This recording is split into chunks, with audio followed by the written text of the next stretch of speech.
Assalamualaikum warahmatullahi wabarakatuh. Bismillahirrahmanirrahim. Alhamdulillahirabbil alamin. Wassalatu wassalamu ala nabiyyina wa habibina wa syafi'ina Muhammad bin Abdullah wa ala alihi wa ashabihi wa man ihtada bihadihi wastanna bi sunnatihi ila yaumiddin, amma ba'd.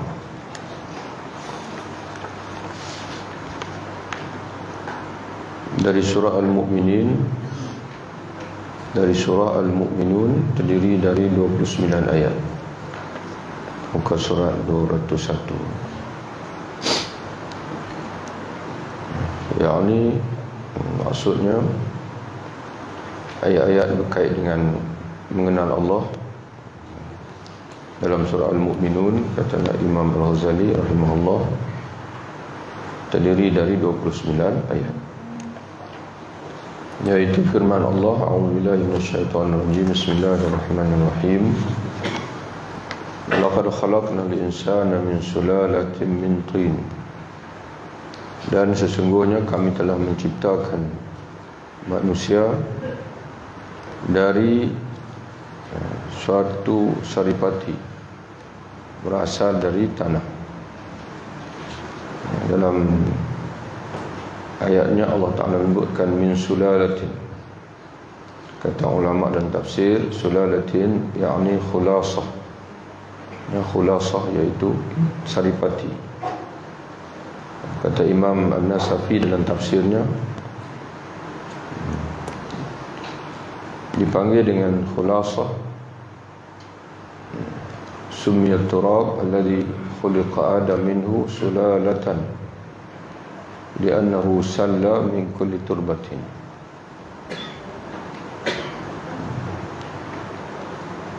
Kata Imam An-Nasafi dalam tafsir An-Nasafi, dipanggil tanah, dinamakan tanah yang mana diciptakan Nabi Adam AS daripada tanah itu dengan sulalatun, dengan saripati tanah, kerana diambil daripada ataupun tanah yang digunakan untuk mencipta Adam itu ditapis ataupun diambil daripada segala jenis tanah yang ada di atas muka bumi ini. Summa ja'alnahu nutfatan fi qararin makin. Kemudian kami jadikan saripati itu air mani yang disimpan di dalam tempat yang kukuh, yakni rahim. Jadi Nabi Adam AS jadikan daripada tanah, daripada sulalatin min tin, daripada saripati tanah ataupun tanah-tanah yang terpilih. Kemudian zuriatnya pula kami jadikan daripada nutfah, air mani. Air mani yang asalnya air mani itu berada dalam sulbi lelaki, kemudian kata Allah dipindahkan fi qararin makin, ke dalam tempat yang kukuh, iaitu rahim. Qararin makin kata mufassir ai ar-rahim, rahim perempuan. Summa khalaqna an-nutfata 'alaqatan. Kemudian air mani itu kami jadikan segumpal darah, alaqah. Alaqah kata ulama dan tafsir itu daman jamid, dan darah seumpama darah beku.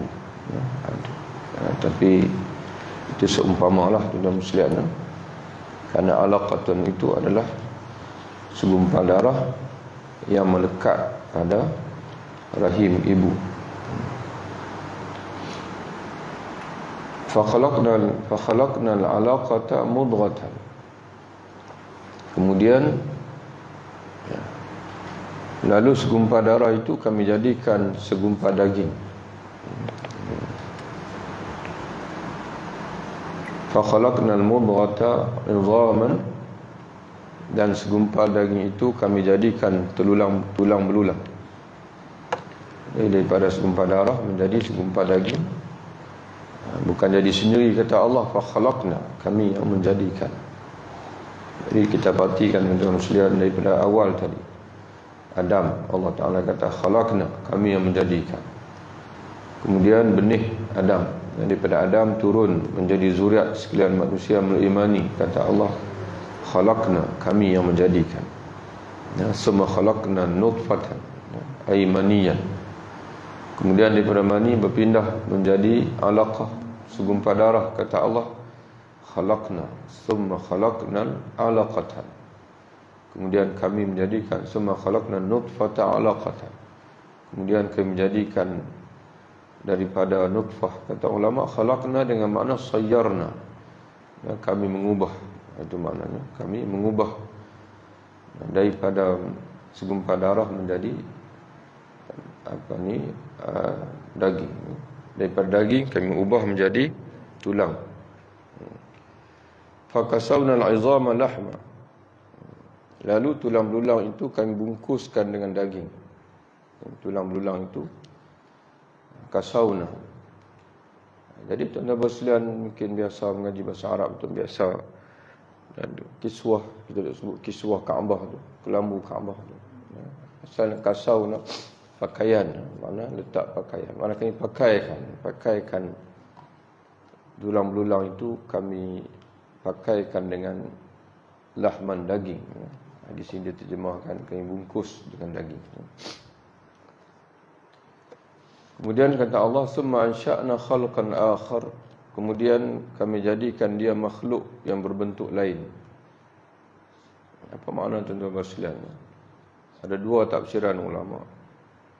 Dan kemudian kami jadikan makhluk itu berbentuk lain. Satu tafsiran mengatakan iaitu kami berikan ruh. Kalau tadi makhluk, mana kejadian yang tidak ada kehidupan, kemudian kami tiupkan ruh, ataupun kami utuskan malaikat meniupkan ruh, maka dia menjadi makhluk yang baru yang menggabungkan ruh dan juga jasad. Orang Melayu kata jiwa raga, dia panggil. Ruh yang punya jiwa raga. Kalau tadi ada raga saja, jiwa tak ada. Sekarang ni ada jiwa dan raga. Jiwa duduk dalam raga. Ruh kita ni duduk dalam tubuh kita ni. Dan sebagian mengatakan bahawa kami rupakan dia dalam lelaki atau perempuan. Kalau sebelumnya itu belum jelas, belum nampak sama ada dia makhluk berupa lelaki atau perempuan, sehingga tiba masa kami bentuknya menjadi sama ada lelaki ataupun perempuan. Fatabarakallahu ahsanul khaliqin, maka maha suci Allah, pencipta yang paling baik. Di sini dalam kitab kita ini dia terjemah tabaraka dengan makna maha suci. Jadi tabaraka ni tuan-tuan sekalian, ada ketika ulama mentafsirkan tabaraka dengan makna ta'ala, maha tinggi. Ta'ala Allah, maha tinggi. Ta'azama, maha agung. Dan di sini diterjemah maha suci. Kalau kita nak tengok dari segi makna barakah, tabarakah, tabarakallahu ahsanul khaliqin, kata ulama barakah itu makna ziyadatul khair, menambahkan kebaikan. Jadi sebab itu maha berkat. Mungkin kita boleh kekalkan maha berkat lah, sebab dalam bahasa kita pun dah ada perkataan barakah, iaitu Allah Subhanahu Wa Taala ini Tuhan yang senantiasa memberi kebaikan. Tabarakallahu ahsanul khaliqin. Dan semua yang ada di alam ini adalah berkat dan limpah kurnia daripada Allah Subhanahu Wa Taala, Tuhan yang maha barakah. Ahsanul khaliqin, di mana dialah sebaik-baik pencipta. Kata ulama dalam tafsir, al-khaliqin iaitu al-muqaddirin, sebaik-baik yang menentukan. Kerana segala yang ada di alam ini semuanya dia takluk kepada sifat iradah dan juga kudrah Allah Ta'ala. Allah menentukan, kemudian dia mencipta. Summa innakum ba'da dzalika lamayitun. Kemudian kamu sesudah itu kamu sekalian benar-benar akan mati. Jadi Allah Ta'ala sebut ayat ini dia perjalanan manusia. Bermula daripada Adam dulu, asal usul kita daripada Nabi Adam AS. Kemudian oleh kerana kita ni adalah zuriat Nabi Adam AS, macam mana proses pemindahan itu berlaku, iaitu melalui mani. Allah Ta'ala mentakdirkan zuriat manusia ini diturunkan melalui percampuran benih laki dan juga perempuan.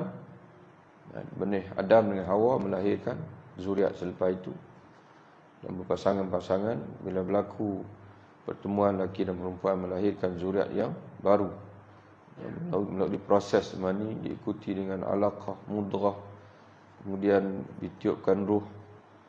Dan kemudian kata Allah, innakum ba'da dzalika lamayitun. Sungguhnya kamu semua akan mati. Summa innakum yaumal qiyamati tub'atsun. Kemudian kamu semua, kata Allah, akan dibangkitkan dari kubur kamu di hari kiamat. Mati bukan menjadi tanah, akan tetapi mati tiba masanya, kata Allah, tub'atsun, kamu semua akan dibangkitkan. Walaqad khalaqna fawqakum sab'a tara'iq wa ma kunna 'anil khalqi ghafilin. Dan sungguhnya kami telah menciptakan di atas kamu 7 buah jalan.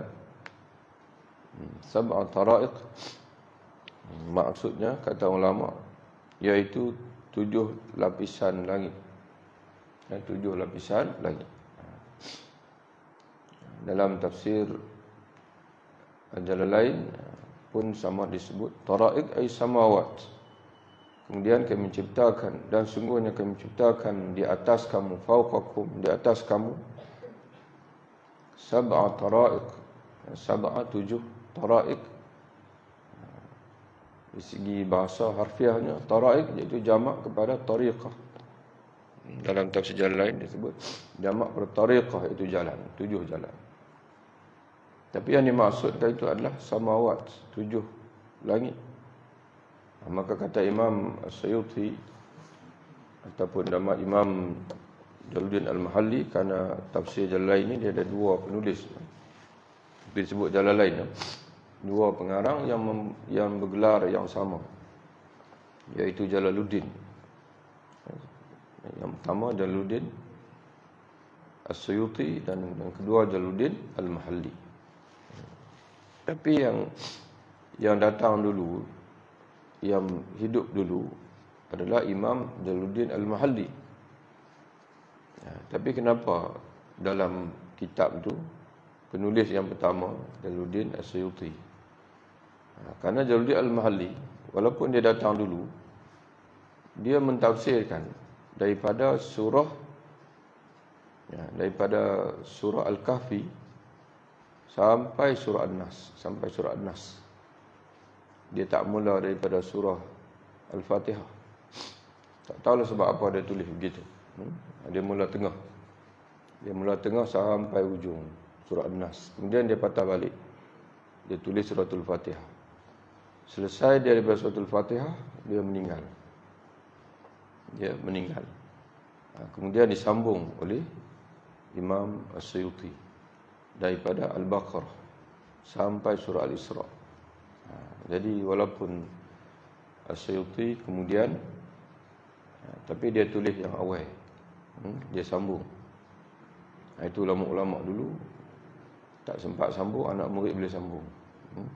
Tapi orang lama-lama, ulama meninggal lah, anak murid pun tak boleh nak sambung lah. Jadi sebab itu Jalalain, tafsir Jalalain. Tafsir Jalalain adalah tafsir yang di antara tafsir yang barakah. Sejak daripada zaman penulisnya sampai zaman hari ini, tafsir itu dipelajari, disyarahkan, dibuat hasyiah dan sebagainya. Jadi kata dia, kenapa langit itu dinamakan jalan-jalan? Di annaha turqul malaikah, kata Imam dalam tafsir Jalalain, karena dia adalah jalan malaikat. Jalan, mana jalan para malaikat. Malaikat turun, malaikat ini tempat tinggalnya ada di langit.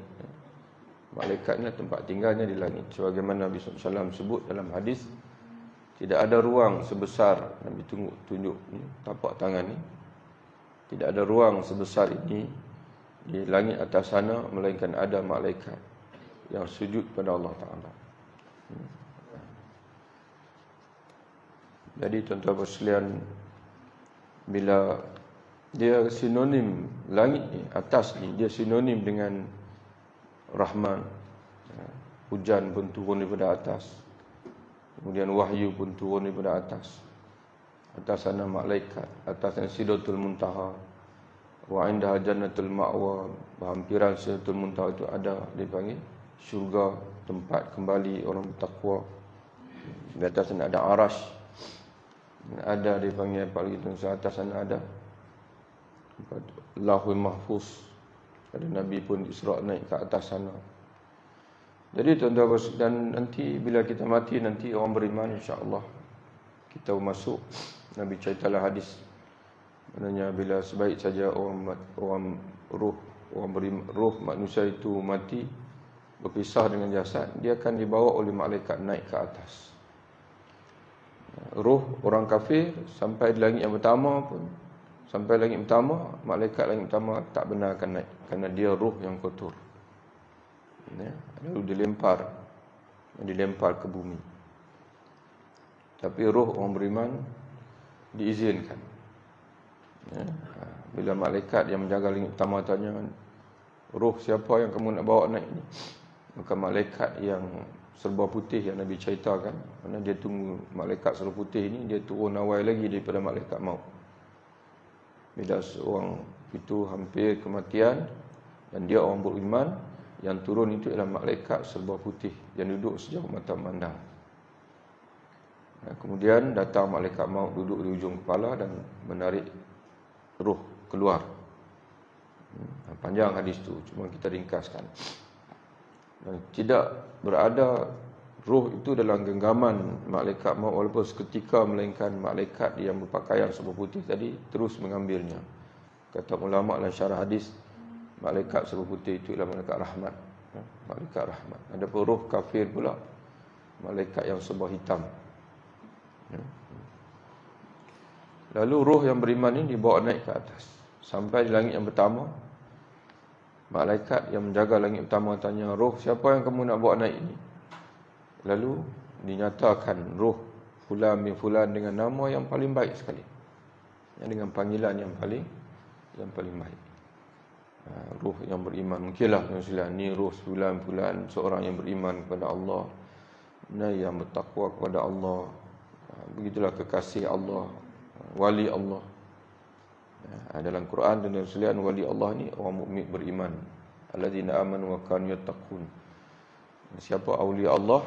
Allah Ta'ala sendiri menjawab, aulia Allah ialah orang yang beriman adalah mereka bertakwa kepada Allah Ta'ala.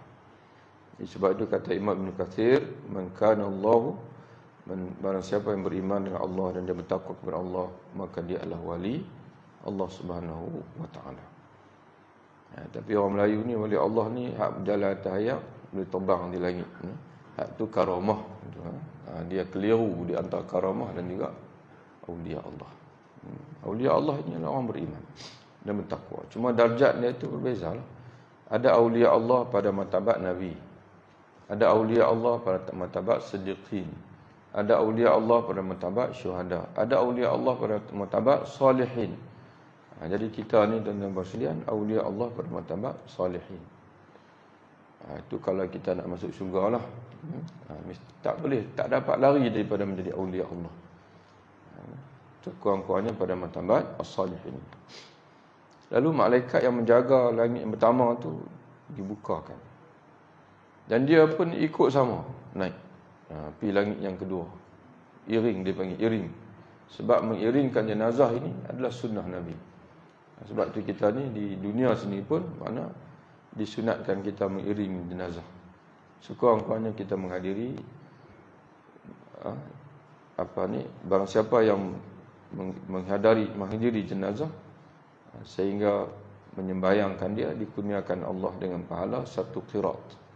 Dan jika dia mengiringi sampai ke perkuburan, sampai dikebumikan, maka Allah akan berikan pahala 2 qirat.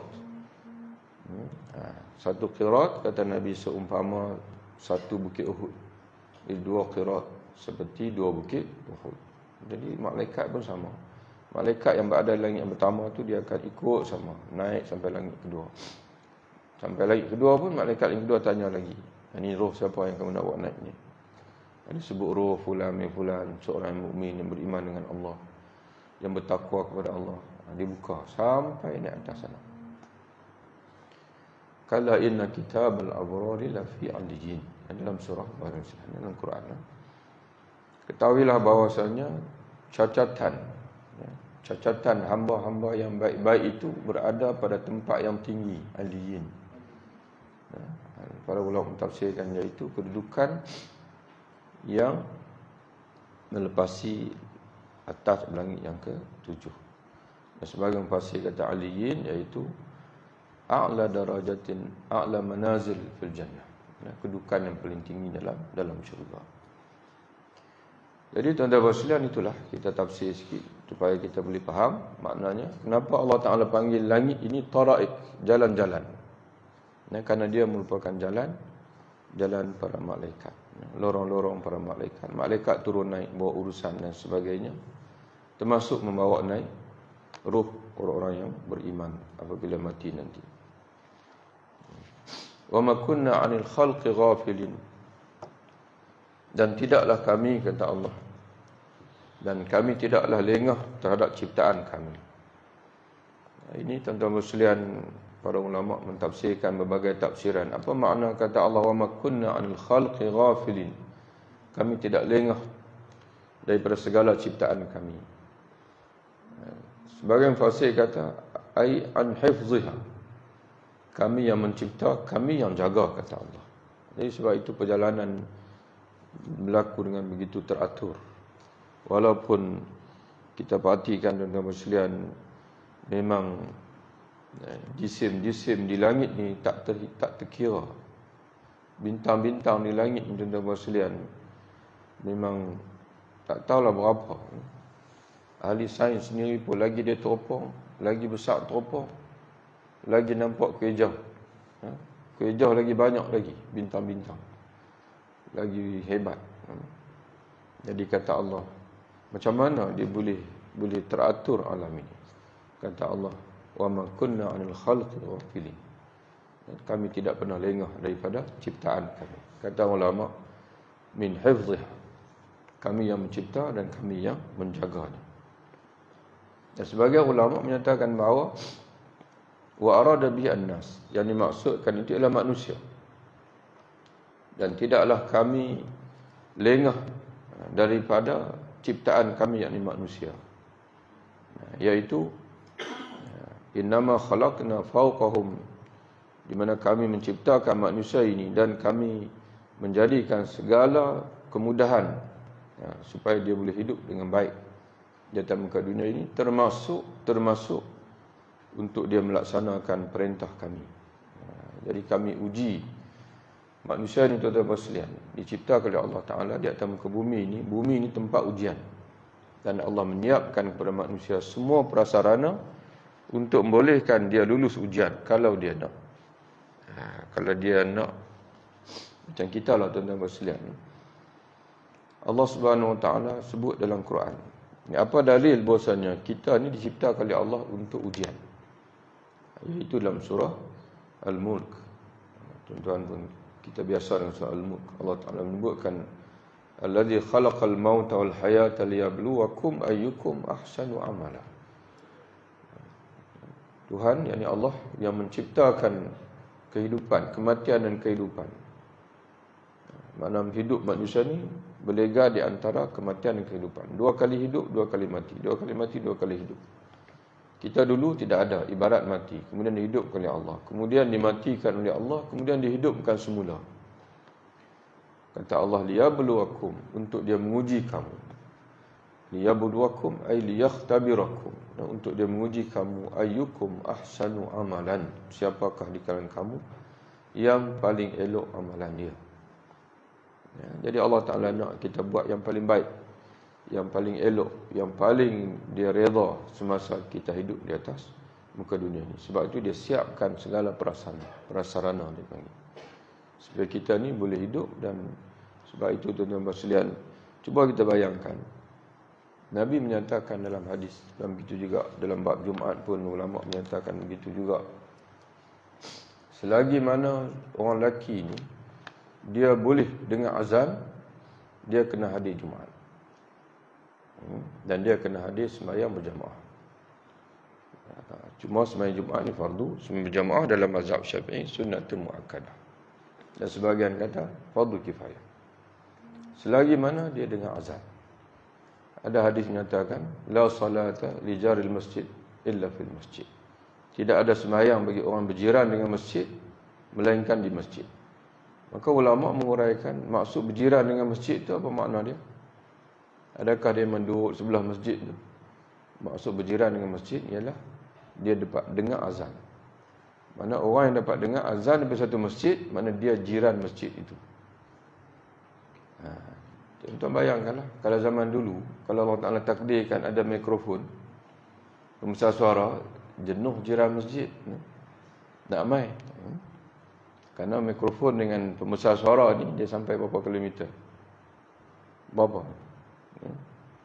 Jauh. Bila speaker atas.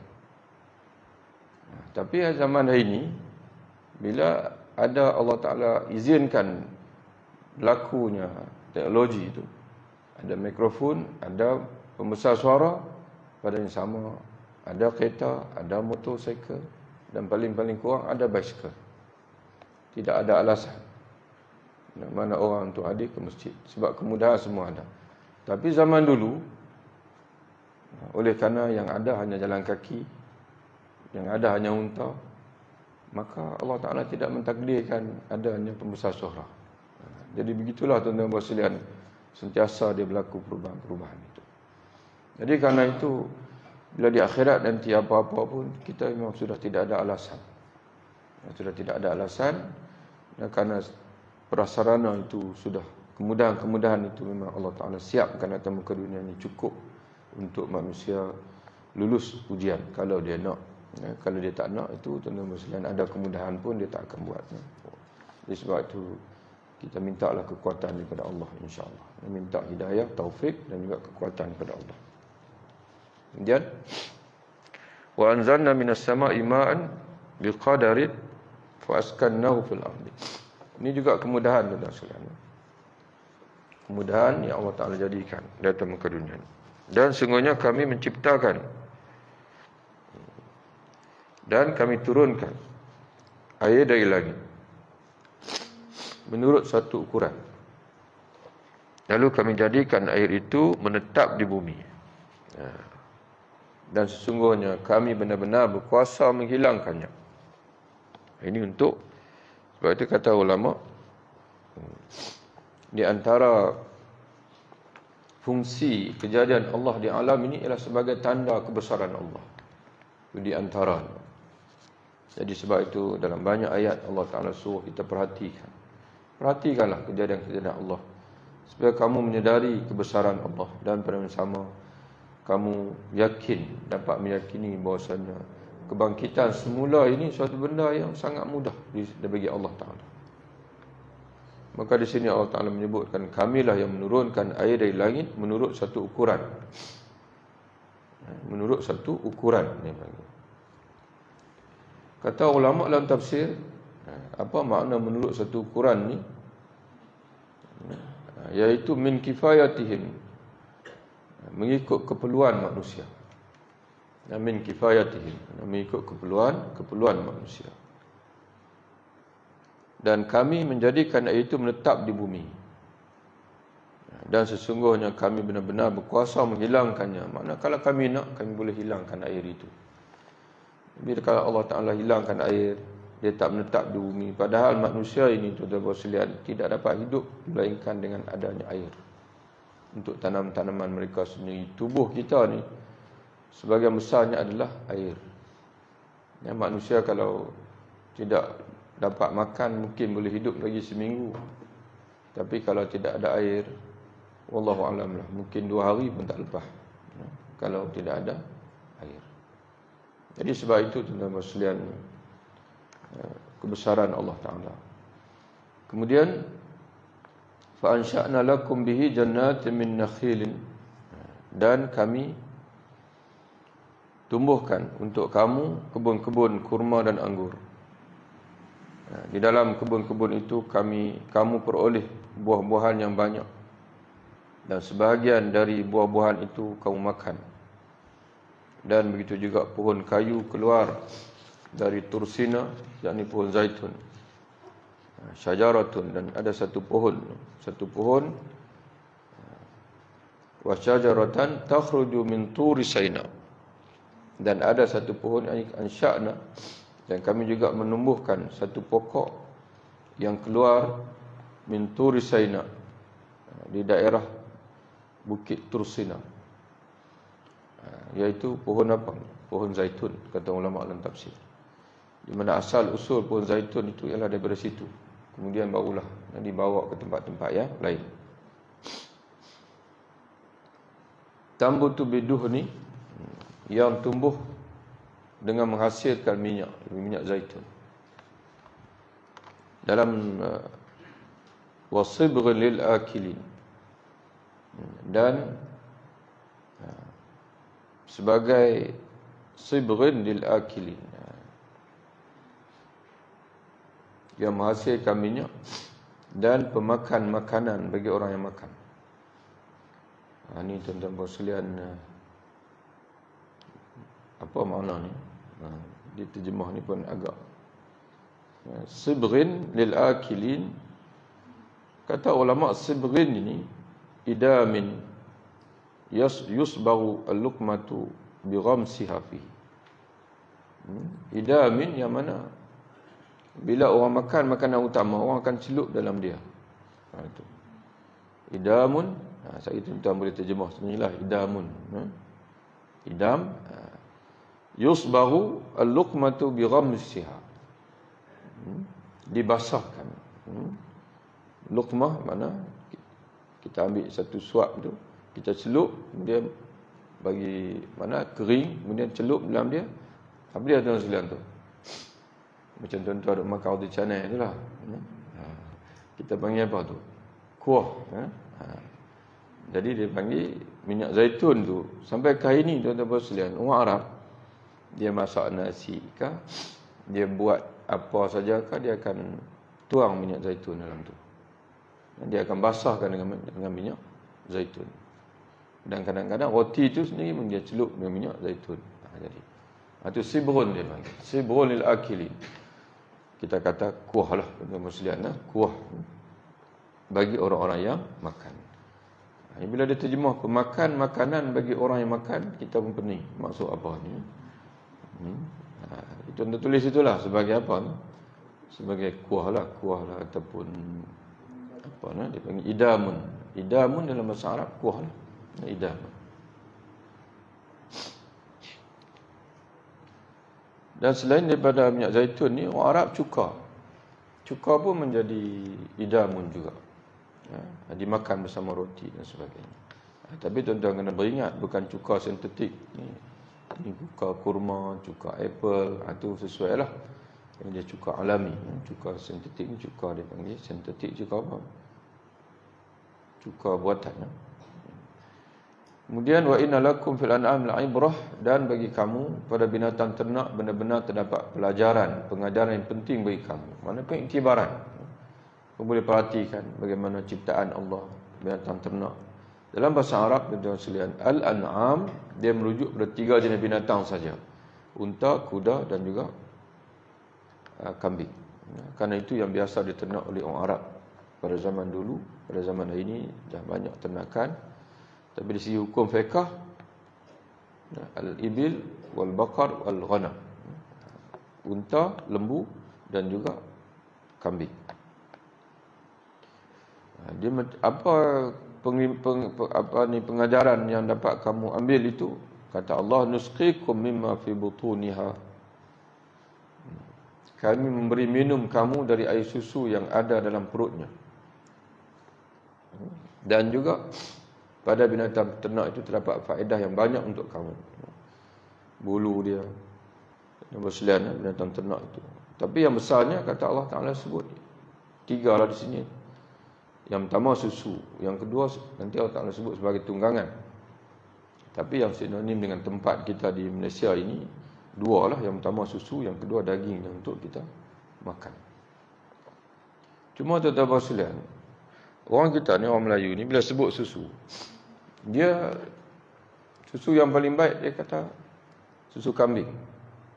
Wallahu a'lam. Dalam hadis tak berjumpa lagi lah. Susu kambing itu yang paling baik. Kalau terbaik dari sudut saintifik itu terpulanglah lihat pada kajian. Tapi kalau tuan-tuan nak kata Tibun Nabawi, dari segi pengobatan Nabi, tuan-tuan nak sebut apa-apa pun mesti ada hadis. Mesti ada hadis yang backup, yang kuat, yang menyokong. Jadi Nabi belah kambing tu ya.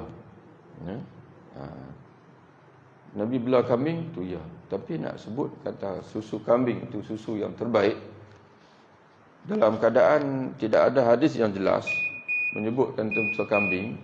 Pada masa yang sama pula ada hadis yang jelas menyebutkan susu lembu.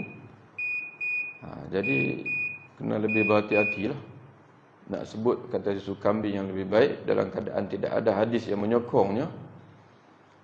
Adapun hadis yang umum Nabi belah kambing itu, tak tahu sejauh mana kita boleh buat kesimpulan adakah setiap yang belah kambing itu maknanya untuk susu. Padahal belah kambing untuk makan pun dia juga. Tapi susu kambing, susu lembu memang ada hadis yang jelas dalam Sunan Ibn Majah, dan hadis itu hadis yang hasan kalau tak silap. Memang hadis hasan, kata hasan sahih antara dua tu. Dhaif tidak. Itu Nabi kata alaikum bi albanil baqar. Hendaklah kamu senantiasa dengan susu lembu. Nabi sebut begitu. Cuma di hujung hadis tu Nabi sebut kerana dia ni makan daripada daun-daun pokok. Itu masalah kita. Kerana banyak lembu hari ini dibagi makan dedak. Dedak tu pula tak berkualiti. Yang dicampurkan dengan dedak. Orang Melayu ni dia suka jimat kos. Dia bukan tengok pada kualiti tu, dia tengok yang murah. Bila dedak murah, tuan-tuan sekalian, bahan yang dimasukkan itu ialah bahan yang rendah kualiti. Dan di antara bahan yang diperlukan oleh lembu ni ialah bahan penggemuk dia panggil. Bahan penggemuk ni adalah protein. Protein yang paling murah sekali adalah serbuk darah. Serbuk darah dia panggil. Kalau serbuk darah ni, kalau mai dia tak tahulah tanya mai daripada mana. Kalau mai daripada Cina tu kita tahulah darah apa. Dan serbuk darah ini diambil pusat sembelihan tu, dihimpun darah itu tak dibuang, dan darah ini najis, tuan-tuan sekalian. Darah adalah najis. Darah najis. Jadi sebab itu ada hadis yang khusus Nabi SAW menyebutkan, para sahabat menyebutkan, naha Rasulullah an akli jallalah. Rasulullah melarang daripada makan binatang yang makan najis. Jadi sebab itu kalau tuan-tuan tahu ikan keli itu dibelah dengan diberi makan najis, kita orang Islam tak boleh beli. Tapi kalau tak tahu, ikut sukalah. Tak payah tanya pun. Jangan tuan-tuan bertanya pula, apa orang jual ikan keli tu? Ni boleh bagi jaminan tak ikan keli ni makan elok-elok? Tak boleh, tuan-tuan sekalian. Kita, orang kata apa, menyebabkan orang sakit hati. Nak beli, tak orang beli sudah. Jangan beli kalau kita ragu. Tapi memang dalam hadis ada. Orang Islam ni mesti makan yang baik-baik. Jadi tuan-tuan sekalian dan orang barat hari ini sudah ada kesedaran yang tinggi. Sebab itu mereka menternak lembu di padang rumput yang luas. Dan lembu itu diberi makan rumput yang paling elok, yang paling berkualiti. Dan susu yang keluar itu susu yang berkualiti. Kerana Nabi sendiri pun sebut begitu. Kerana lembu ini dia makan daripada daun-daun pokok. Jadi daripada daun pokok itulah menghasilkan susu dan kemudian kita minum. Sebab itu Nabi sebut alaikum bi albanil baqar. Jadi kerana itu bila tuan-tuan tanya, pandangan ustaz macam mana, apa susu yang paling baik? Susu lembu. Dalam hadis sebut begitu. Dan satu lagi, dari segi Islam, tuan-tuan sekalian, kalau benda itu diperlukan oleh manusia, Allah Ta'ala akan mudahkan. Lagi diperlukan, diberi percuma. Udara, matahari, air, dan Nabi ni pesan. Tapi orang Islam dia indah tak indah dengan pesanan Nabi. Nabi kata, An-nas syuraka'u fis salas. 3 benda tak boleh swasta. Ya, mesti pastikan semua orang boleh dapat dengan baik, dengan elok. Nabi sebut 3. Dan kalau ulama kata, kiaskalah dengan yang lain-lain pun. Al-ma'u, an-nar, wal-ma'u, wal-kala'u. Air, padang rumput, dan juga api. Api ni kita kata elektrik lah. Bagaimana ni? Kita mungkin kata elektrik kita. Mana 3 benda tak boleh swasta. Kerajaan kena pegang. Jadi kerana itu tuan-tuan sekalian, patutnya kerajaan kita ni dia menyiapkan padang rumput. Bila dia fahamlah hadis ni, dia niat padang rumput, biarkan rakyat untuk menternak lembu dengan bebas. Kerana kualiti lembu, daging lembu, kalsu lembu memang berada pada pemakanan dia. Banyak lagi lah tuan-tuan sekalian kalau kita nak bahaskan dari segi hadis. Itu belum tengok Quran lagi. Jadi kerana itu kalaulah pemimpin-pemimpin Islam ni dia faham Quran, dia faham hadis, dia tak perlu belajar daripada barat ke, Jepun ke, apa ke, tuan-tuan sekalian, dia boleh mentakbir dengan baik berdasarkan pada prioriti, keutamaan yang disebut sini oleh Quran dan hadis. Tuan-tuan tengok di hujung ayat ni pun Allah Ta'ala sebut satu persatu di kegunaan binatang ternak itu. Susu, kemudian Allah Ta'ala sebut lagi, dan sebahagian darinya kamu makan. Sebahagian daripada binatang ternak ini yang mana untuk kamu makan. Dan Allah Ta'ala tutup, dan juga di atas punggung binatang ternak itu, dan juga di atas perahu-perahu kamu diangkut. Mana binatang ternak ini selain bersusu, selain daripada kegunaan-kegunaan lain termasuk makan, di antaranya kata Allah punggungnya, mana belakangnya lah, belakangnya itu dijadikan tempat tunggangan kamu. Sama seperti mana kata Allah, Allah memudahkan perahu-perahu untuk kamu tunggangi di lautan. Jadi binatang ternak itu tunggangan di darat, sebagaimana Allah mudahkan kapal-kapal di lautan menjadi tunggangan bagi kamu untuk melintasi lautan. Wallahu a'lam bishawab. Assalamualaikum warahmatullahi wabarakatuh.